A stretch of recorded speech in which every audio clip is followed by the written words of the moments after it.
back, everyone, to Murder, Lies, and Everything in Between, a true crime podcast with me, Jess, and my husband, Atty. Hi, guys. Hope everyone's had a really, really good week. It's took us about 5-10 minutes to record this, actually, because Atty wouldn't shut up. What do you mean I want to shut up? We were just having a conversation. No. There's a conversation, and then there's analogies between demons and God, and... I was having a conversation with you about it, how you always see... Guys, I was saying is, in most horror films, you always see these demons, yeah, whether they got wings, horns, really dark souls, and the people are praying to God, and you never see God come down. You never see him as a figure, if that makes sense. You always see the demons and how evil they are, and they're from the depths of hell and all this malarkey, but you never see God. Like a version of God, do you mean? Yeah, there seems to be loads of different demons or the devil and things like that, but you never see God. You know what I mean? You never see, you might see like people would say angels, whatever, with the wings and things like that. You never actually see in Constantine. Yes. Yeah. Yes. But you again, because that was the angel Gabriel, wasn't it? But you see the angels. Yeah. You know what I mean? You never actually you God see you see the person, angel, like with the wings and everything like. Yeah. But how many demons did you actually see in that film? Quite a few, didn't you? Yeah. Yeah. Evil ones, and you didn't, and you never actually see God. No, you saw him more as a force towards the end, didn't you? When a force, but at least you saw at the end. By the way, guys, if you haven't seen Constantine, very good film. Go watch it. Very old. Bit of an old school film. It's quite old. It's probably about 15 years old. But even spoiler alert, when the main, he was dying at the end, the devil came up for him. Yeah. Did he not? Or came up for him. Yeah. And then you saw God as a force. As a force. But you don't see him. Yeah. But properly, not like someone else came down and. If there's any movies out there, guys, that we haven't seen or we're not using as an analogy to this, let us know. All right. Email us, comment on our Instagram, our Facebook. Let us know if there's any movies out there that you can use as an analogy for this, because I can't think of one. In the slightest. See a lot of demons. And I don't want no one saying about that Jesus dragging the cross across the desert. I've seen that film. That's a very long, boring-winded film. Okay, I don't want to watch that again. There is is it Evan Almighty? Evan Almighty, like I was saying, you got Morgan Freeman as God, but it's not the same thing. That's a comedy, do you know what I mean? You see him. You mean in a serious form? Yeah. Well, horror's not really serious, is it? But do you know what I mean? No, but not in like a comedy form. Yeah. Yeah. I know what you're saying. How do you know God's just a human? Okay. Getting way off the subject of today. No, but you know what I mean? I know what you're saying. I know where you're coming from. By the way, these are the conversations that happen in our little home studio here. These are the conversations that happen before we hit record that kind of teeter their way into the episode. I hope we haven't rambled too much at the beginning. We do try and stay off our rambling episodes. So today we are going to be covering the case of the Garden City Butcher. Okay. You would think it would just be a butcher. Yeah? Yeah. If anyone knows what country is known as the Garden City, you may possibly know this case. Possibly. So this is based on a killer called the Garden City Butcher. On the 13th of March, 1995, in the busy marine terminal at Clifford Pier in Indonesia, a suspicious black package was seen floating in the water. The police coast guard attended the scene, and inside they found what seemed to be 2 human legs. You would think this would be strange, right? You'd think that would be really, really odd that 2 human legs would just be floating in the body of water. It's not actually as strange as you would think, though. So Clifford Pier was actually like a really bustling area, and with that obviously comes marine accidents. And in this area, immigrants were actually known for kind of using that body of water as a means of making their way to like a new life illegally. Right. So illegal immigrants. And obviously, inevitably, some of them would go overboard and they'd lose their lives. So, those people could end up in the water, and because there's heavy objects moving around and there's ferries and all that kind of stuff, there's going to be propeller accidents and stuff like that. So it was quite common in this area. As I said, barges and boats would travel the route regularly between Singapore and its surrounding islands, carrying workers between them. So there was kind of plenty of heavy equipment that could cause damage to a person if they were to fall in the water. Not just a bunch of mannequins that fell off. It's never a mannequin. It's very rarely a mannequin. We covered this whole mannequin in a previous case, didn't we? It was a mannequin. So Zainal Abidin was allocated the task to attend the post-mortem to find out if it was indeed an accident or if foul play was suspected. The 2 limbs were cleanly severed at the knee, seemingly disarticulated. With this, the limbs were sent to the senior pathologist, Chow Se-chung, at the Singapore General Hospital mortuary for his determination of what the cause of death was. Ching concluded that the time of death was roughly 1 or 2 days previously. The bones were removed with precision so cleanly that he felt it was likely performed by either a medical professional, a medical student, a butcher, or someone with extensive knowledge of the human anatomy. This wasn't a marine accident. This was a purposeful task. Okay. The investigating officers went on to check their records to see if there was any missing persons in the area and to see if there was kind of any files kind of recorded at the time around this accident in the last kind of few days. And luckily there was. A 32-year-old South African traveller by the name of Gerard Lowe. His wife, Vanessa Lowe, had just reported him missing to his travel agent. Gerard and Vanessa met in college in 1989 in Johannesburg, South Africa, and they got married 4 years later. From kind of the little bit of information I could find about them, they seemed very much in love. She knew everything about him, even to the point of the colour of underwear that he had. She knew exactly what colours underwear he had, exactly the kind of bags he would carry, if there was any damage to the bags. He knew everything. She knew everything about him. She was very particular. They had a very, very honest and communicative marriage. If either of them were going anywhere, they would always tell each other. They wouldn't do anything without first telling the other one, So they weren't the type of couple where one of them would just go missing for any kind of period of time. It was super out of character. Gerard was a design engineer and Vanessa owned a groomer's. Gerard was known to be smart with money, so when he needed some new electronics for the home, he decided that it would actually be cheaper for him to fly to Singapore and purchase them in Singapore. Vanessa couldn't make the trip as she was too busy with work, so it was planned that Gerard would go alone. He would leave on the 7th of March, 1995. Once he got there and checked into the hotel at the other end the following morning, he would call her to give her the number so she knew how to contact him. Depending on when he could get a seat on the plane back, he was planning on either flying home on the 10th of March or the 12th of March, okay? So it was all dependent on when he could get a flight back home. Gerard called Vanessa when he was at Johannesburg Airport and left an answer phone message confirming that he would call her once he landed in Singapore and got to the hotel. When she hadn't heard of him for some time, she started to get concerned. As I said, this was totally out of character for him to do anything like this. So now that the police knew that who they were looking for, they had a starting point. They had this one person that was missing. Realistically, it's likely to be this one person that they're kind of starting at. So they needed to track down the movements of Gerard Lowe from his flight landing in Singapore to how his potential body parts ended up in water off Clifford Pier. Right, yeah. Gerard hadn't had any accommodation booked for his stay once he landed in Singapore, and in the airport he met a British man. He seemed polite, friendly, and he introduced himself as Simon Davis.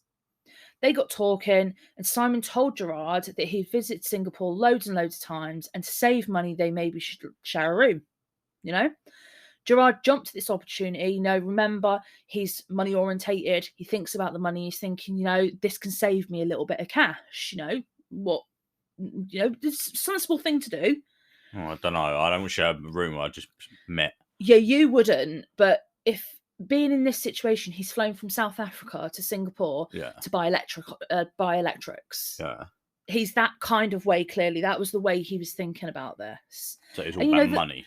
It's all about the money. No, not all about money, but he seemed kind of quite trusting of people. And Simon seemed really friendly. he was known to come across as very friendly, very charming, very much that kind of person. He would lull you into a false sense of security. I still wouldn't share a room with someone. You wouldn't. No, you No wouldn't. matter how friendly they are. Do you know what I mean? Offer me a piece of candy, I still wouldn't share a room with you. You know what I mean? Here, I have a bit of sweets. Stop. Gerard did, okay? I haven't told you yet because Atty rudely interrupted was that Simon actually knew his way around Singapore. He said he'd been to Singapore loads of times, so he knew his way around. So Gerard jumped at this thinking, well, I've met someone that knows their way around. Fantastic. This is hopefully helpful for me because it's the first time for him in this country. They attempted to book a room at the Orchard Room, and this was fully booked. So they got into a taxi and made their way to the Riverview Hotel.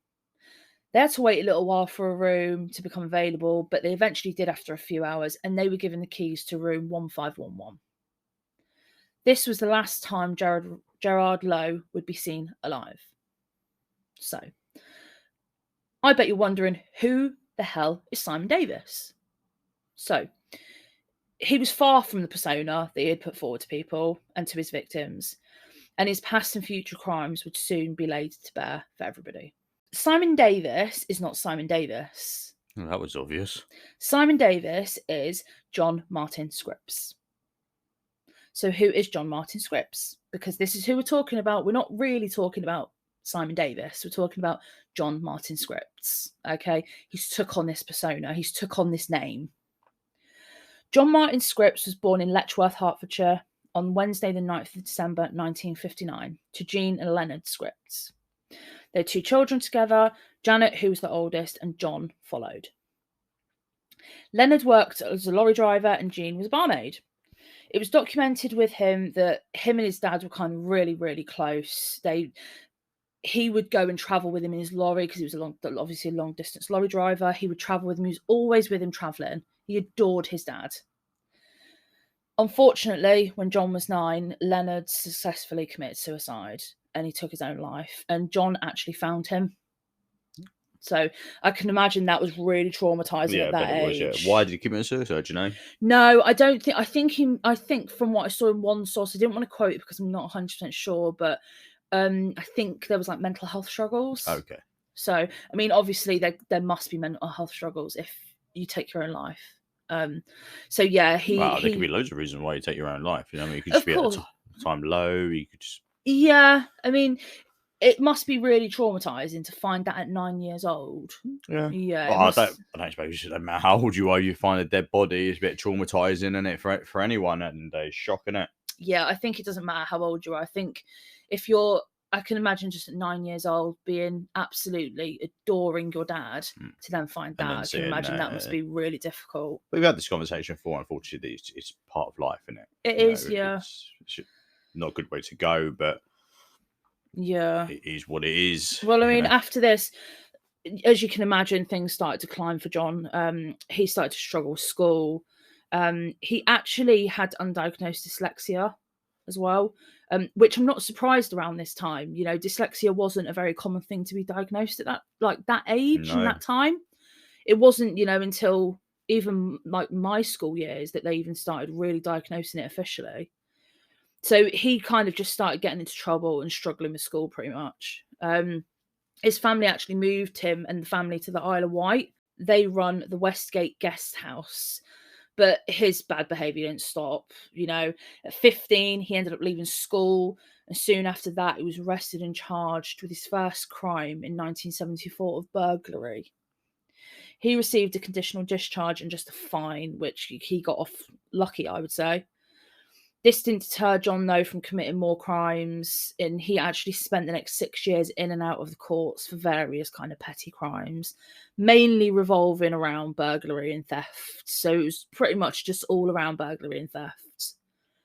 Scripps was known to be a traveller. As I said, he would travel around with his dad, and even when his dad passed away, that didn't stop for John. He continued to be this kind of like free-ranging bird kind of type. He loved travelling around. He didn't want to be stuck in one place for too long. Right. So obviously not staying anywhere very long. He would just kind of get up and go. And you would think, that's cool. Live your life. Do you, boo. But he would disappear from places that he shouldn't be. Okay. So places where he should definitely not be disappearing from, he was. This was an issue from the moment that his dad died. Previously, he would travel with his dad, driving, but now he was gone, he just continued to do this. On one of these travelling tangents, he ended up in Montreal, Canada, where he met and fell in love with Maria Pilar Arilanos. She was 15 at the time and he was 19. They fell in love with each other, and 2 years later, they moved to London together and they soon got married when she was of legal age. The honeymoon, though, didn't last very long.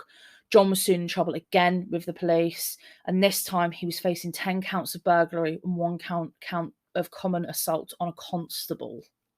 So she was not happy with this at all, kind of newly married, and he's being, He's getting into trouble. Yeah, he's getting into massive trouble. So, and he was actually sentenced to 3 years in prison. So she was potentially facing 3 years without him there, potentially. They've only been married a few years. John was granted home leave at one point during this stint, and while on home leave, he committed more burglaries, was caught, and he was given a further 3 years. So 3 years was added onto his already 3-year sentence. It's not a very good burglary, is he? Or robber, may I say. The funny thing is that I do say later on down it, like, he is a really bad criminal when it comes to thefts. Like, he always gets caught. Like, for the thefts, I'm not referring to what he ends up doing, but he always ends up getting caught for thefts. He's a really bad thief. Maria had finally kind of had enough with his shit, and she immediately just filed for divorce. She hadn't signed up for any of this. He made her believe that he was into imports and exports. Right. She was not aware that he was basically a career criminal. That's basically what he was doing as a job. John was absolutely furious. He was besotted with her. And the thing is, he is a piece of shit. He is. He is a piece of shit. And you'll understand in a while why I say he's a piece of shit. But I think, personally, he definitely loved her with all of his heart. I do think he did. And he made a point of saying this later on. He did absolutely adore her. I genuinely believe, actually, that she's possibly the only person he ever loved, apart from himself. She soon moved on and met a man by the polar opposite of John. He was actually a police constable. So she went from a career criminal to a police constable. He was super, super well respected. And you can imagine when John found out, he was not happy about this. He tried to kind of inject himself into their marriage by kind of just trying to make her and her new husband's life just super difficult. How did you find out, though, if he was in the banger? Because he was in and out of home leave. So they would let him on home leave all the time. What, out of jail? Yeah. So, like, if you had good behaviour, if you were in, like, a low security prison, they would let you out on home leave. So, like, you could go home for a few days to visit family, and you had to report back to prison. Why you didn't come back? Well, this is what this guy did. He didn't come back. He kept not coming back. Who made up that stupid rule then? You know what? If you good behaviour, you can leave for the weekend, but make sure you come back. No, that's exactly what if they did. If that was me, getting 3 years or 5 years or whatever, they're like, oh, you good behaviour, you can go for a few days. Yeah. Make sure you come back. I ain't coming back, mate. I'm off. I'll see you a lot later. But this is what they were doing. They were basically... You all right? I'm just thinking how much of a fucking... Are you that angry? No, mate. I just think how much stupid the system is. A good behaviour, you can go home. I just can't believe it. I understand the reason. They have an incentive to basically be good. I know what you're saying. Incentive? The look on his face now, I wish you guys can see it. They have an incentive to be good in prison because they potentially can go home for a few days. I know somebody that this actually happened to. They got to go home. And what they're basically doing is they're basically preparing you for permanent release. That's what it's for. It's to integrate you back into society. You don't have to have an opinion on it. Your face says it all. I just don't understand. If you've been caught doing the crime, you got to do the time. Not get caught, do part of the time, and then go home for a few days. I know. And then come back. It ain't a holiday away from home, is it? I know. I'm not arguing with you about it. Who made up this rule? Look, I don't know. What place was this? This is prison. I think pretty sure it's like Albany prison, Yeah, where's that? the UK. UK. This is UK. Well, you know It's what? we're to fault here You for know this what? scenario. Most stupid rule ever. They still do this though. Okay, they From this still very day. yeah, they still do home leave. I'm gonna go and commit a crime. No, you're not. Yeah, I In get home leave. Don't worry lower about it. in I'll lower see you on the weekend. security prisons, they do this Yeah, for I'll do that. people that there's not like it's not classed as a violent crime. Okay, That's all right. I just go pretend to go steal something God. and then get caught. Why would you want to spend time in prison? I mean, Bec- you would because avoid for- the energy crisis. Because 5 days a week I'll get fed, cleaned, looked after. The weekend I can come home. You know what I mean? have home comfort. Yeah, spend a bit of time with you and then go back again. Life is easy. Okay, let's get off that. Nah, I've really riled him, guys. fucking get caught and fucking get the weekend off. Oh yeah, okay. It's like a job, isn't it? It's like a job. So when he found out, he just kind of, as I said, he injected himself into their marriage, and he did make their lives super, super difficult. And on one occasion, he actually broke into their home and stole all of his clothes. It's quite funny. The worst thing is, I know that shouldn't be funny, but that's actually quite funny. It's like one of those things, isn't it, where if you could go in and you could burgle a house and you do the most slightly annoying things or the most inconvenient things, what would you do? You'd go to a remote and take all the batteries out, stuff like that. I'll just take the remote. Yeah. So eventually John managed to destroy Maria's new marriage, and with his kind of continuous interference, they ended up actually getting divorced. You know, it was too much for them. They were both done with it, him and her. They were just done with it. They weren't going to be doing this anymore. You know, they were just finished. While still in and out of prison, Scripps' crimes had kind of begun to escalate from countryside burglaries to smuggling cocaine and heroin between Asia, Europe, and Colombia. Eventually, in 1987, because, as I said, he's a dumb criminal, he's not a very good criminal, he got picked up at Heathrow Airport on one of these trips between Asia and Europe for suspected drug trafficking. That's right, I'll be out on the weekend anyway. He was arrested with a safety deposit key for a lockbox. This lockbox was actually for a bank in Singapore, which when they checked it, it had 1.5 kilos of heroin inside. That's madness, isn't it? 1.5 kilos of heroin. It was worth, at the time, about £1 million. Yeah, that's lots of heroin. So for this crime, he was given 7 years sentence in HM Prison Albany. But again, because Scripps either had a face they felt sorry for, or he was just super good at convincing everyone, he got home leave again. Which he never returned on time. And as soon as he was come back the first time. as soon as he was transferred to a lower level prison where he was actually trained by one of like the prison security people to be a butcher. So he was trained to how to properly butcher. In October of 1994, the prison warden felt that he was fit for home leave again. His mum Jean told the prison that it was the wrong choice and he would run off. She knew this because she had found out that he had basically been flogging all of his belongings. So everything he owned, he had been selling off. Yeah? Yeah, but why does that matter? It's his stuff. Because he had no plan on staying. When he got back out on home leave, his plan was to sell everything and then leave the country. He was not planning on returning back to the UK at all. So he was planning on basically fleeing the country completely. Yeah, but who wouldn't know? Well, I mean, I'm not going to go down this whole route, okay? Because this could go on for ages, okay? Unbeknownst to anyone, on one of Scripps' home visits, he had visited a friend and ex-convict, Simon Davis. And he stole his birth certificate.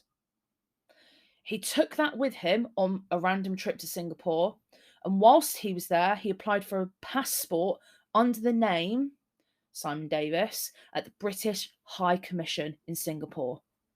They granted him it, and he was basically freely travelling anywhere under this new assumed identity and not his now legal name. Yeah. Okay, so he could apply for anything under this new name that he had. Scripps spent the next several months travelling around the world before he eventually landed in Singapore on the 8th of March 1995. As he was sat at Shanghai Airport, he spotted Gerard Lowe, who had just flew in from Johannesburg. They got chatting. Simon/John introduced himself as Simon Davis, and as I said earlier, they got chatting, went to a hotel room together. Mm-hmm. From what we know, from what we know and from what he kind of admitted, when they got to the room, Gerard started going through his shopping list, eager to kind of make a start on buying the stuff that he kind of planned to buy. But before he could even continue, he was attacked with a stun gun that then disabled him.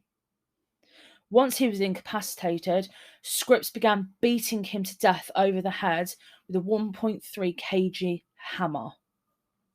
Once he was sure that he was dead, he dragged his body into the bath and began meticulously dismembering his body into more manageable sizes for him to place into black bags and then put those body parts into Gerard's own empty suitcase that he had brought with him for his electronics he was going to buy. And he put that in the wardrobe until he could figure out what he was going to do with Gerard Lowe's remains. He then made sure to clean himself up before raiding Gerard's wallet, taking his passport, his wallet, all the money, and his credit cards. He spent the rest of the day shopping, ending up with a slap-up steak dinner at the River Garden restaurant, basically just rinsing Gerard's bank accounts. Yeah, of course. The following morning, he told the reception desk to remove Gerard's Lowe name off the room because he had made a sexual advance on him and he had basically told him to get out the night before. This day, he managed to withdraw $6,000 from a DBS bank, $2,400 from another bank. He purchased a video recorder, which he sent to his sister back home for her birthday, and then went wild buying all sorts of electrics and shoes. He also, with this money, attended a symphony orchestra at the Victoria Concert Hall. So he just basically had a whale of a time on this money.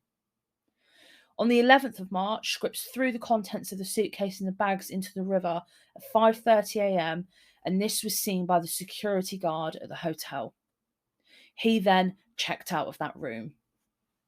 He made his way to a Thomas Cook office where he attempted to transfer $8,500 in cash, $7,000 in traveller's checks to the Bank of San Francisco in the name of John Martin. Okay. Right. They told him that something they couldn't transfer the money over. I think there was something going on with it and it would take a few days. Okay. So he decided that, okay, well, I'll leave this here for a few days and I'll come back to basically finish whatever business I've got. Yeah. I think there was something going on because it was such a large amount of money.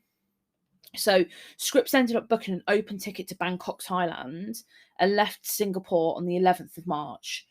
This was 2 days before Gerard Lowe's remains had even started to surface. So 2 days before his legs turned up. Right. All right, he'd already left Singapore.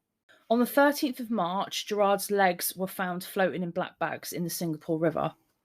3 days later, on the 16th of March, his torso and his thighs were also found floating in the river. Unfortunately, though, his head and his arms were actually never recovered, and it kind of was never made clear on where Scripps actually dumped them, Right. unfortunately. So we don't know where his head or his torso were. It was his head and his arms, sorry. We don't know where they were dumped. At this time, the police had started to kind of piece everything together. They had been to the room that the pair had shared. They couldn't find a lot, though. They did manage to find, though, a small amount of blood spatter on the pedestal of the toilet. Okay. And on the bath walls. All I'm going to say is, everyone always misses the pedestal. Why do people miss the pedestal every single time? It's like it doesn't exist. The blood samples were tested against the blood samples supplied by Gerard Lowe's sisters, and these ended up actually being a familial match. Thankfully, the police did their kind of thing, contacted Scotland Yard to find out where this Simon Davis was, basically, because they didn't know anything about John Martin Scripps. They just knew he shared a room. So what they basically did is they got Scotland Yard to find out where this Simon Davis was. They were actually informed that Simon Davis was actually in the UK currently. So if Simon Davis is in the UK, who is this Simon Davis that is flying to Thailand from Singapore, who has a flight booked? Didn't take long for the real Simon Davis to actually snitch on John Martin Scripps for the theft of his birth certificate. And they concluded that Scripps had most definitely stolen his identity, and he had been kind of swanning around the world with Simon Davis's identity, just committing crimes, basically, under that identity. The great thing, though, about this particular investigation was that it all slotted together so quickly that Scripps had no idea any of this had been going on. So he didn't know he'd been sussed out now. So because it happened so quick, they knew that he would be landing into Singapore at some point. So they were already like, okay, we're just waiting for him. Yeah. We're just waiting for him to land back. And they could arrest him then. But there is a big but in this. Gerard, unfortunately, wouldn't be his last victim. Okay. On the 15th of March in Phuket, Thailand, Scripps had just landed, and he wasted no time in finding a new victim. As per his modus operandi, he got talking to two people, John Demood and Sheila Demood, a mother and a son travelling on holiday. They met at the airport, and ironically, they had checked into the same hotel, being the Nillies Marina Inn. They were travelling from BC, Canada on just a week's holiday together, just chilling out. He actually had like an injured foot at the time, so he was on crutches at the time. At the hotel, they arranged to kind of meet the following morning for breakfast. You know, they got chatting and they got on. You know, as I said, he was friendly. He was people connected with him. You know, people got on with him. He was charming. You do. Like, to be fair, you do. How many people we speak to when we go on holiday? Do you have a few drinks with them? You've got to remember as well, if you're in a different country and you meet someone that speaks English and you're around people that speak Thai or, you know, any of these other languages, a foreign language to what you can speak, sometimes you do cling on to that. So I can understand that. So they arranged to kind of meet the following morning for breakfast, but Scripps had already had another plan for that. The following morning, he knocked on their door as kind of the prearranged time for breakfast, and he kind of managed to make his way into their room. And before they could even find out what was going on, he used his stun gun to disable them. So the same is exactly what he did to Gerard Lowe. Yeah. He beat them both to death with a hammer until they were dead, and he began dismembering both of their bodies in the bath, just like he did to Lowe. And this took him just under an hour to dismember both bodies. And he literally only used a serrated knife, a pull-out knife, and a Swiss Army knife. Right. That's all he had. Yeah. Dismember two fully grown human beings. That's a lot, though. Like, that's a lot to do in under an hour. Yeah. He distributed their body parts in a tin mine and on a small road, like at the side of a small road. He then spent some time forging their documents and cards to again get access to as much of their money as he could, the same as what he'd done previously. Scripps told the reception that the Demoods had left and he would settle their bill. So he paid their bill. They didn't think anything of it. He just paid their bill and said that they left. Yeah. You know, they're not to think anything more of it, really. And for the next 4 days, we're not 100% sure what he did for those 4 days. His movements weren't tracked. But he did finally get a flight back to Singapore. Right. And this landed on the 19th of March. Of course he was going to, because he had all this money tied up at this Thomas Cook office. So of course he was going to fly back. Obviously, as soon as he landed, he was immediately arrested and he was taken straight to a holding cell. In his luggage, when it was searched, the officers found the stun gun, a bottle of mace, handcuffs, 4 knives, the hammer, and documents belonging to all 3 victims. So what you got to remember is they're only aware of the murder of Gerard Lowe. They don't have a clue about the other 2. The Demoods. They've got no idea about any of this until they found their IDs and documents in his luggage. They have no idea about any of this.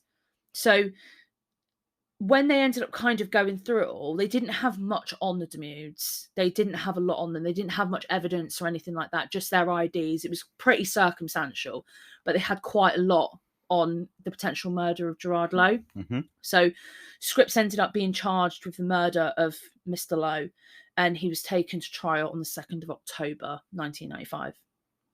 Testimony and evidence showed clearly that Scripps, and Scripps alone, was responsible for the death of Gerard Lowe, despite his defence trying to state otherwise. So his defence argued that he had killed Gerard Lowe in the room after he was woken up by a half-naked Lowe smiling and touching his buttocks. Don't laugh. Just have to say yours. He said, quote, "I am not a homosexual, and at that time it appeared to me Mr. Lowe was a homosexual. I freaked out, I kicked out and started swearing. I had experience of such things in the past and I was very frightened." End quote. This is what he genuinely put forward in court. Right.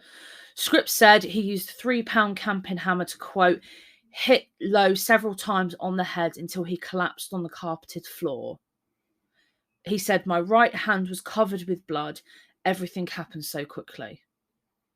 So after really realising Lowe was dead, Scripps said he sought some help from a, in quotes, British friend, whom he refused to name. The friend apparently disposed of the body without telling him how. Scripps denied that it was him who cut up Lowe's body, however. The defence tried to show Scripps did not intend to kill Lowe and that the killing was an act of manslaughter, which in Singapore only carries a life sentence. All right? Only a life sentence. There's a death penalty. Oh, is there? During the trial, Scripps attempted suicide multiple times, knowing that he was going to be facing the death penalty if he was found guilty. They do have the death penalty, and it's not as in Singapore. Yeah. Yeah. And it's not as not even humane, but it's not as it's not what they do in other places in the world. The prosecution made sure to kind of add into any evidence of the Demudes. So what they basically did was they decided to add in as much evidence that they had about the Demudes. He was never charged for it and he wasn't on trial for it. Yeah. But they brought it into the trial purposefully to show that it kind of, what he was saying about Lowe didn't ring true. Mm-hmm. None of that ring true at all. You know, he didn't kill him during a fight or anything like that. That wasn't true.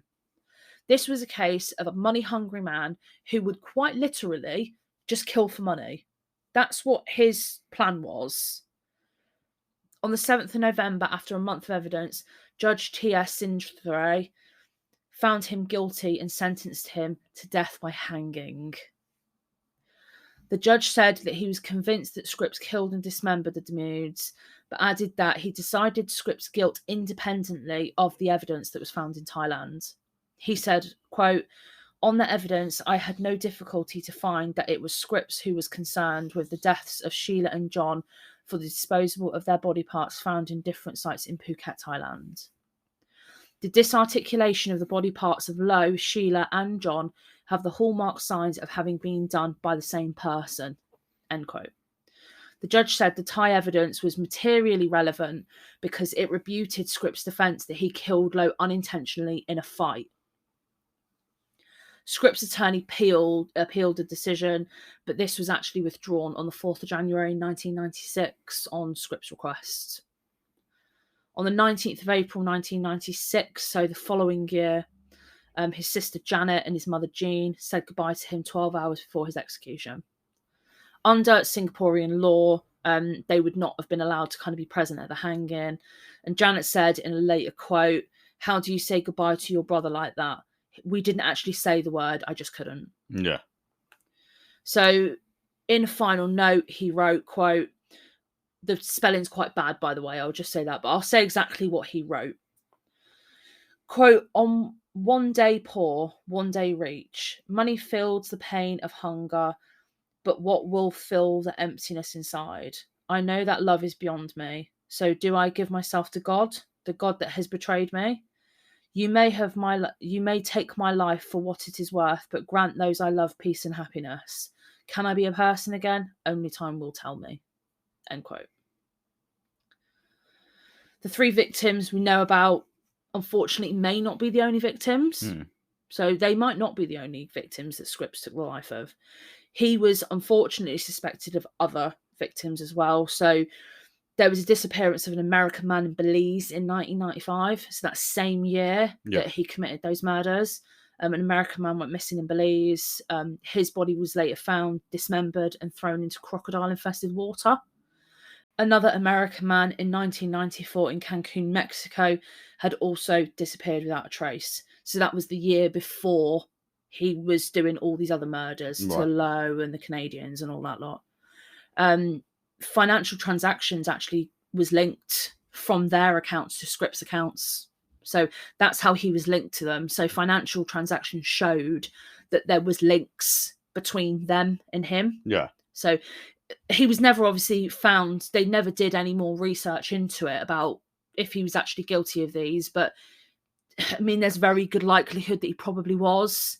I mean, there's a lot of people out there that have been dismembered and all these other things. You know, there potentially could be other people. But I think when you start putting into the fact that there's financial transactions shown on bank accounts from these people's bank accounts that have been found murdered and dismembered around the same time.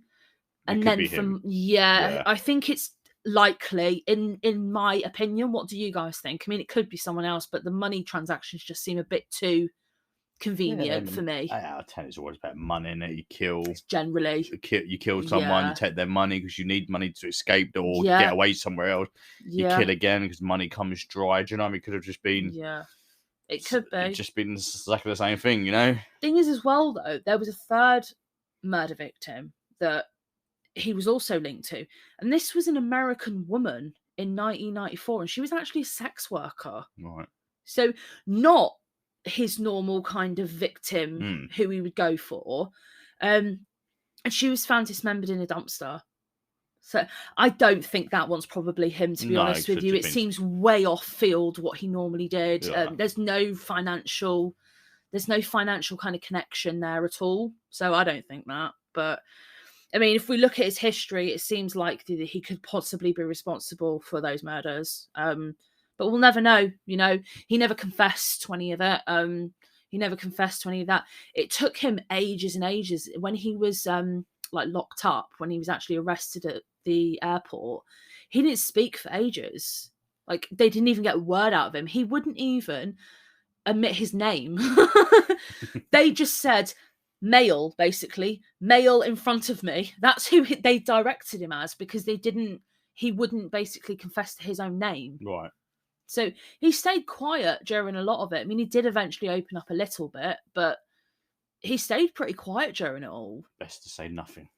Yeah, I mean, in this scenario, it probably is best to say nothing, yeah. But what do you think of that one, Atty? Bit crazy, isn't it? Like, when I was researching this, I thought, oh, this is just going to be like one of those where, because he's known as the travelling serial killer. That's what he's known as, and the Garden City Butcher. But he's known as the travelling serial killer. Yeah, that's what they've named him, yeah? That was like, yeah, it wasn't used as much as the Garden City Butcher. But I've never heard of this man before this. And I quite like doing cases that, like, I don't see any of. I looked this up and I couldn't see many people that had covered this case. Right. So I thought it was quite interesting. When I started looking into it, it was really interesting, and more things were coming up. I never expected these 3 other people that he potentially also murdered. I did not expect them to come up in the slightest. It was crazy, because it was just like you were opening up layers of an onion and just more stuff was coming out. And you're like, is this guy for fucking real? Like, you've got to think as well, you don't start just randomly dismembering people out of thin air. That doesn't just happen. You know, it's normally more advanced killers that tend to do stuff like that. It's not, people don't just do that for like their first murder. It's normally something that develops over time. You got to start somewhere, don't you? Yeah. I think dismembering is just a very I don't know, it just seems very extreme to me to be a starting point. But Well, you don't know, do you? You're not in that mindset, are you? So you just that's the thing. I think the other thing is that I am not a psychologist. I'm not a trained psychologist. You and me either are that. If there are anybody out there listening that does actually know anything about this, that is actually qualified in it, what do you think? You know, but most of the time, people don't escalate that quickly from no murders to dismemberment to that extreme. It seemed like he had kind of like a kill kit, a little bit like what some big serial killers have. You know, he had a stun gun, he had mace, he had handcuffs, he had his knives, he had everything there. maybe didn't want to waste no time. Go big or go home, as I say. So we hope you all enjoyed that episode. It was a little bit of a different one today, you know, not as much of a known serial killer, I would say. And this case was actually really interesting to research. So I hope you all really enjoyed this one as much as I enjoyed researching it. So our normal stuff, I will post all the information, all of our sources and stuff in our show notes. Just for anyone that is wondering why I haven't linked our Patreon even anymore, I've found that it's super hard for people to even find it. Not a lot of people know what Patreon is, surprisingly. No. I don't think you even knew what it was. What did you until I've I heard, told you? yeah, I've heard of it before, but Not much not about much it, no. about it. No. Apparently, it's really, really hard to get onto and to like join and subscribe. So what we've basically done is some people might notice that I have removed all of our Patreon. I've unpublished the page, and I have basically added subscriptions onto our Spotify now. So our once a month extra bonus episode will be up every single month. We don't have a set time for it, just whenever. We will post that onto Spotify, but it will be a subscribed episode. So it's a fee, and you get whenever I upload a bonus episode, it will be on that subscribed fee. All the rest of our episodes, again, will stay totally, totally free. So there's absolutely no pressure there at all. You know, if you want to support us, not support us, just listening to us is a huge, huge support. And we really appreciate you guys tuning in every 2 weeks to listen to us. So have you got anything you would like to add, babe? No. Thank you No? guys for everything, for listening. Like Jess said before, if someone can get back to me about the whole demon thing that we had a conversation at the beginning, that'd be great. Or recommend any movies I can watch. Yeah, Right. most definitely. Again, that would be help much... us out, guys. Help us out on that one. so we can end this debate once and for all. Yeah. I will pop our pictures and stuff from this case onto our Instagram and on our Facebook, most likely. And if you would like to give us any case suggestions, anything like that, I will link down our email address where you can always contact with us with any case suggestions, anything like that at all, or if you just want to email us. Also, please, guys, if you could rate and review us, it's super, super duper helpful. Just to kind of let other people know. You know, we would love if you could give us a 5-star review, or any reviews, really, really helpful. If you've got any constructive criticism for us, give us an email. You know, we're totally open to constructive criticism. We are still relatively newish to this. We're coming up to our 30th episode. And, you know, we really appreciate you guys tuning in every few weeks. So have a fantastic weekend, and we will speak to you guys in a few weeks. Thanks, guys. Bye. Bye-bye.